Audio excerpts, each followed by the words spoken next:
You've probably used your rice cooker for exactly one thing since the day you bought it. Rice goes in, water goes on top, button goes down. But in millions of Indian households, that same simple machine quietly does the work of 5 appliances, and almost nobody outside those kitchens knows it. It ferments overnight batters. It makes fresh yogurt while the family sleeps.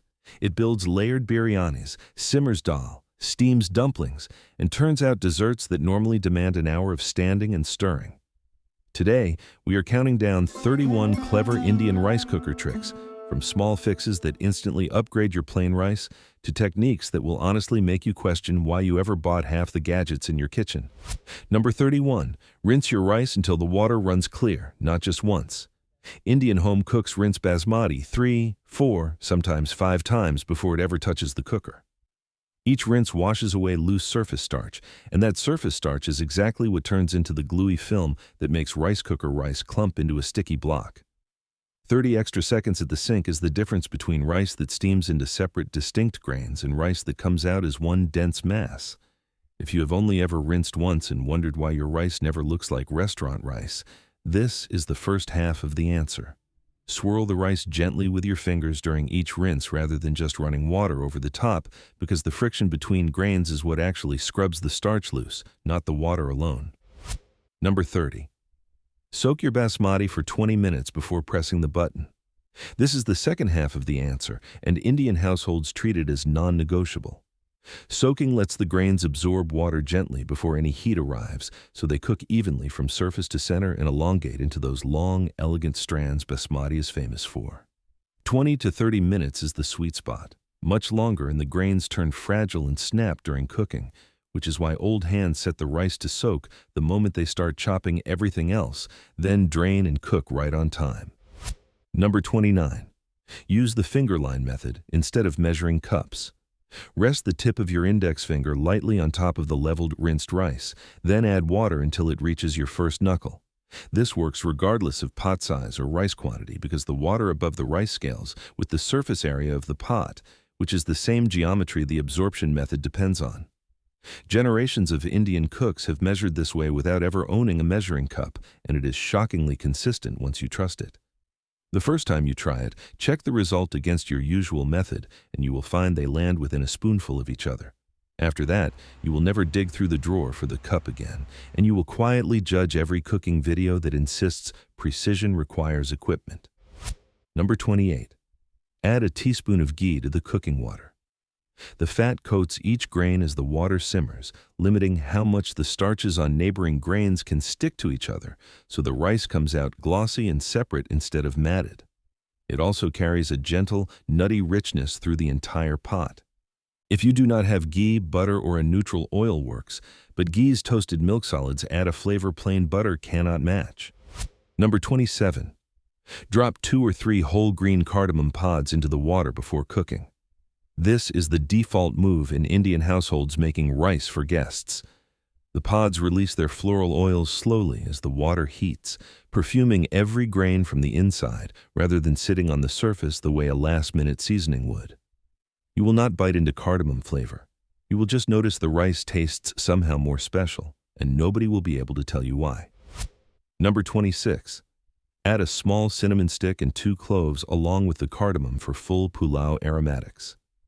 The 3 spices together are the classic base of North Indian festive rice, and the rice cooker extracts them beautifully because the sealed environment traps the volatile aroma compounds that would escape from an open pot. Fish the whole spices out before serving, or do what most Indian families do, and let everyone push them politely to the side of their plate.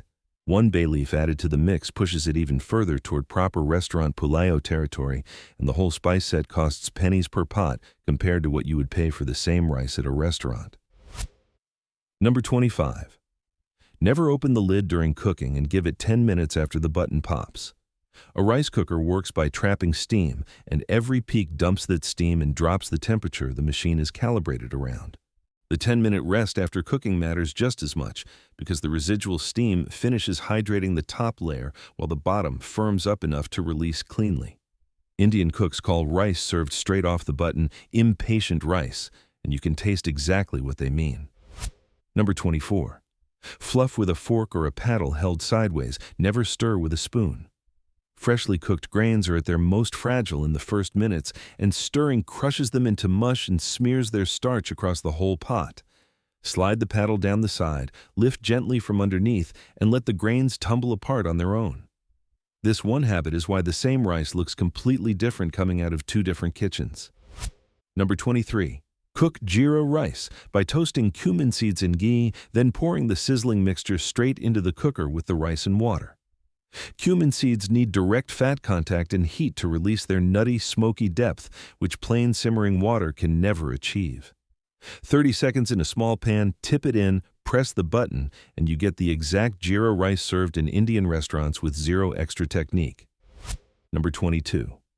Steam vegetables in the basket while your rice cooks underneath. Most rice cookers ship with a steaming tray that most people have never once used. Indian home cooks load it with cauliflower, carrots, beans, or peas so the vegetables cook in the aromatic steam, rising off spiced rice, picking up flavor while saving a burner and a pot. One button, one machine, and the vegetable side dish finishes at exactly the same moment as the rice.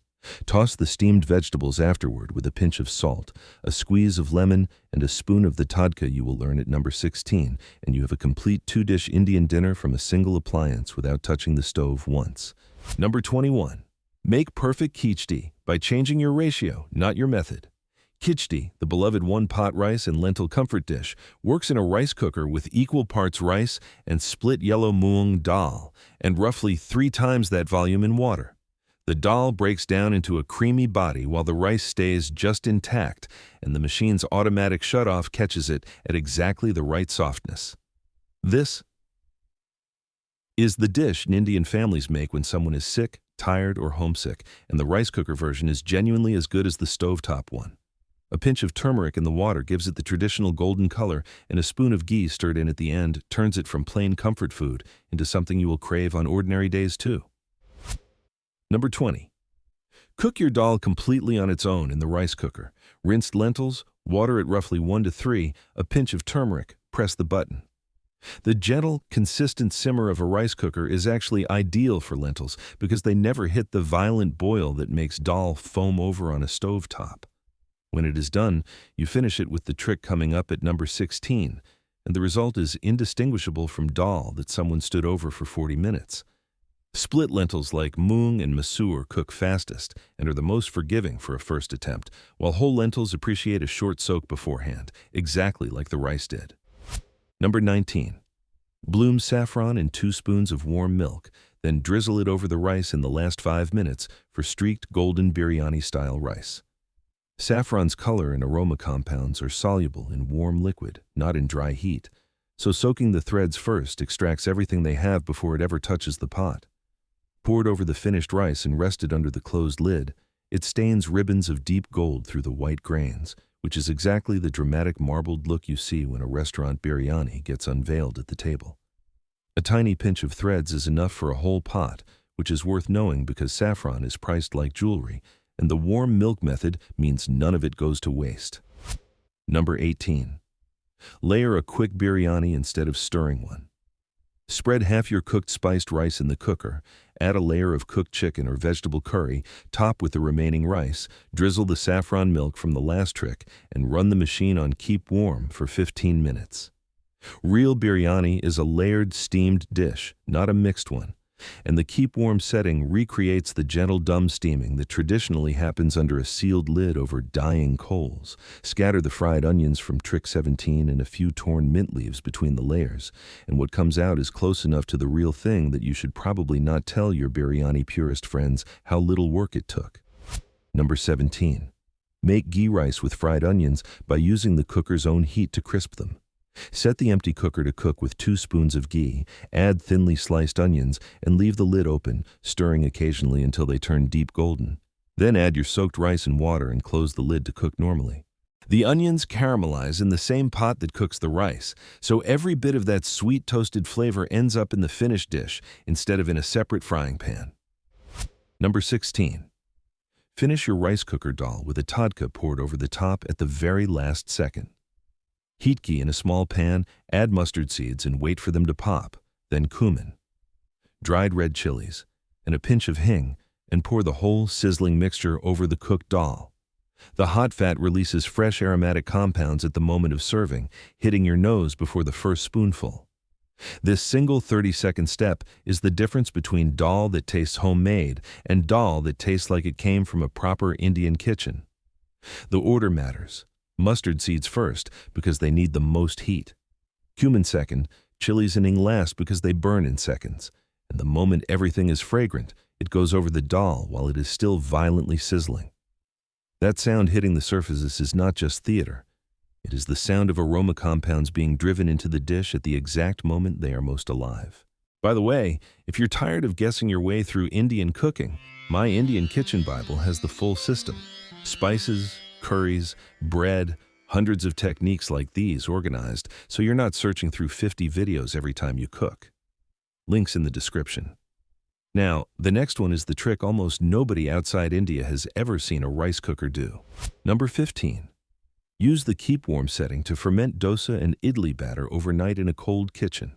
Fermentation needs steady, gentle warmth, which is exactly what keep warm provides. Indian families in colder climates put their batter bowl inside the cooker on keep warm with the lid cracked open, and by morning it has risen and soured perfectly in kitchens where it would otherwise sit flat and lifeless. If you have ever tried making dosa batter in an air-conditioned home or a cold winter kitchen and failed, this is why, and this is the fix. The lid stays cracked open on purpose because full keep warm heat with a sealed lid runs slightly too warm and can kill the very culture you are trying to grow. Cracked open, the temperature settles into the exact range where fermentation thrives, and the batter doubles overnight like it would in a Chennai kitchen in summer. Number 14. Make kheer, the classic Indian rice pudding, on the porridge setting.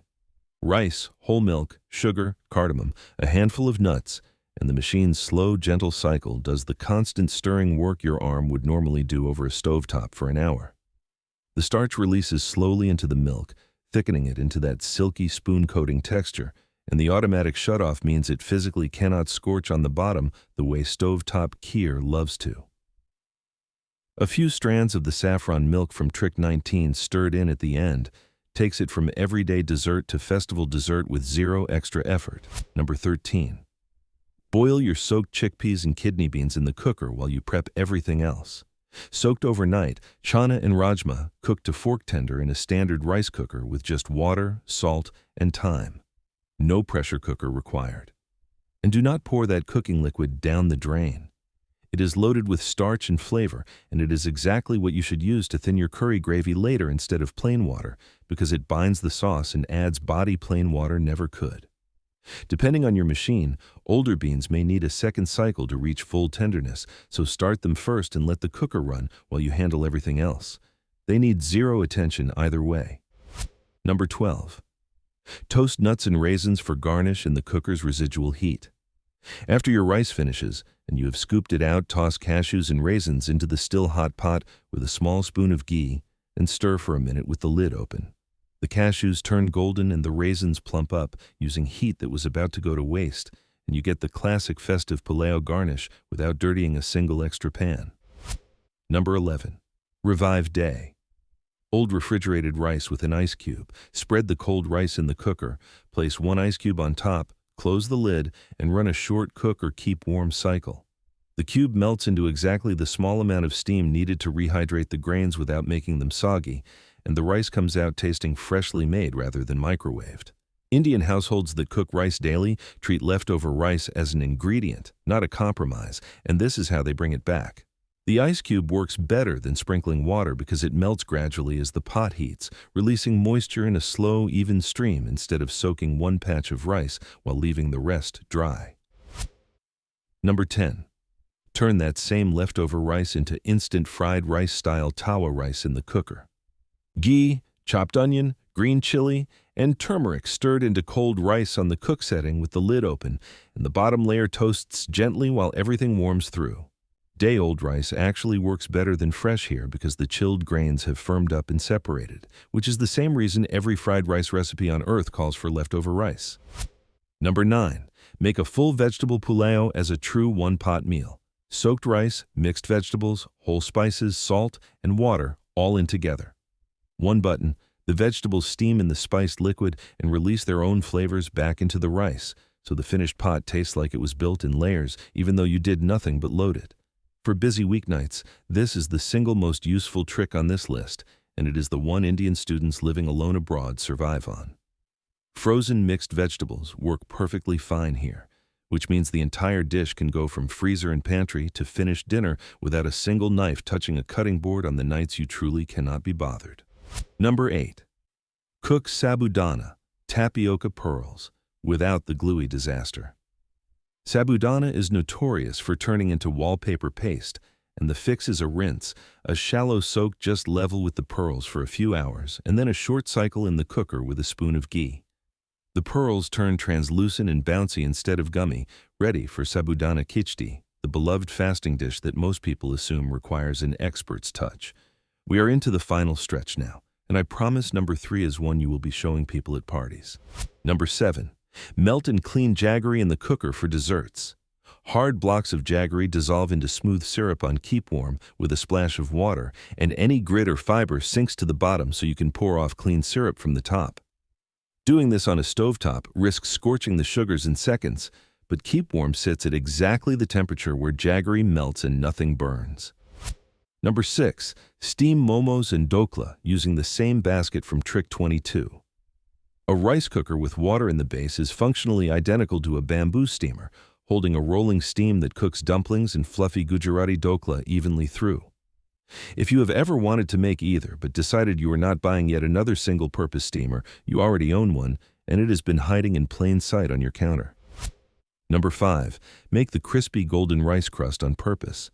That toasted layer at the bottom of the pot that most people scrape off and throw away is a delicacy in multiple cuisines, and Indian cooks prize the kirchan, the scraped crust, just as much. Run the finished rice on cook for a few extra minutes with a spoon of ghee drizzled down the sides, and the bottom layer crisps into a golden, nutty sheet you can lift out in pieces. Fight your family for it. That is tradition too. Persian cooking calls its version tahdig and treats it as the crown of the meal. And once you taste a properly ghee-crisped rice crust, you will understand why entire cultures argue over who gets the corner piece. Number 4. Cook flavored rice directly in dal water, stock, or thin buttermilk instead of plain water. Rice absorbs whatever liquid it cooks in, which means plain water is the least interesting choice you can make. Leftover dal liquid gives you a gently savory, protein-rich rice. Thin spiced buttermilk gives you a tangy South Indian-style rice. Every Indian household treats cooking liquid as a free flavor decision, and once you start, plain water rice starts tasting like a missed opportunity. Number 3. Make fresh homemade curd, actual yogurt, in your rice cooker overnight.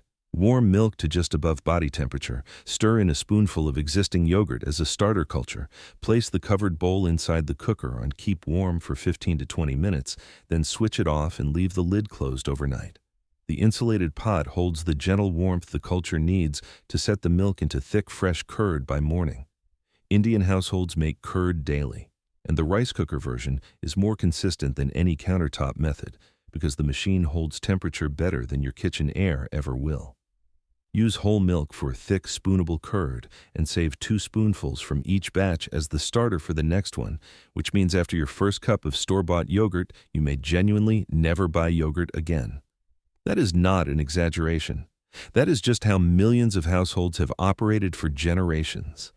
Number 2, proof and steam a full breakfast upma or savory semolina cake while the machine does the timing for you.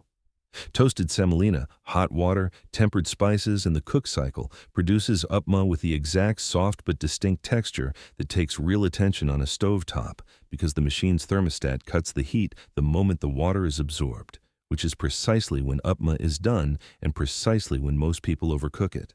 And we are at number 1. The trick that completely reframes what this machine is. Stop thinking of your rice cooker as a rice cooker and start using it as what Indian households have quietly known it to be for decades, a precision low-temperature kitchen station.